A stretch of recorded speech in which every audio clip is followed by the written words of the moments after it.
বিদ্যুতের prepaid meter নিয়ে বিপাকে রংপুরের গ্রাহকরা।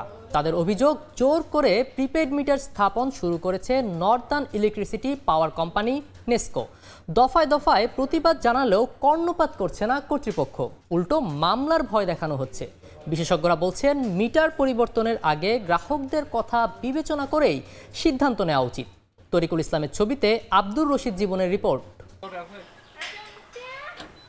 রংপুর নগরীর পার্বতীপুর এলাকার বেশিরভাগ টিনশেড বাড়িতে প্রিপেইড মিটার স্থাপন করে নর্দার্ন ইলেকট্রিসিটি পাওয়ার কোম্পানি নেসকো। পুরাতন মিটার নিয়ে নতুন মিটার লাগানো হয় কোনো নোটিশ ছাড়াই। গ্রাহকদের অভিযোগ, অস্বীকৃতি জানালেও জোর করেই এসব নতুন মিটার স্থাপন করছে প্রতিষ্ঠানটি। এতে নানা সমস্যায় পড়তে হচ্ছে তাদের। এমনকি পরবর্তীতে মিটার বদলানোর দাবিতে বিদ্যুৎ অফিসে গেলে মামলার ভয়ভীতি দেখানো হচ্ছে।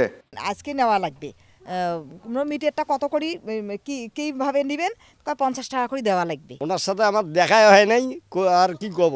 এখন এরা বাধা করছে, তারপরে কইছে যে না নিলে পরবর্তীতে যখন নেবেন তখন 7,000 করে টাকা লাগবে। এই মিটার নেওয়া বাতিল করা যাবে না, আর আগের মিটার যারা নিবে তাদের নামেও কেস করবে, আর যারা নিবে না তাদের নামেও কেস করবে। 250-টিরও বেশি ডিজাইন অপশন নিয়ে ওয়ালটন স্মার্ট ফ্রিজ, বোঝে আপনার প্রয়োজন।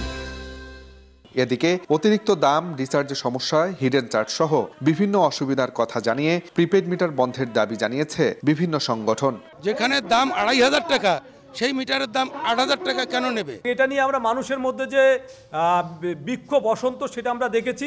আমরা চাই না যে কোনো অনাকাঙ্ক্ষিত পরিস্থিতির উদ্ভব হোক। বিশেষজ্ঞরা বলছেন, গ্রাহকদের কথা বিবেচনা করেই সরকারের এ বিষয়ে সিদ্ধান্ত নেওয়া উচিত। এটা উন্নত বিশ্বের সাথে তুলনা করতে হবে না, আমাকে আগে ফ্যাসিলিটিটা দিতে হবে।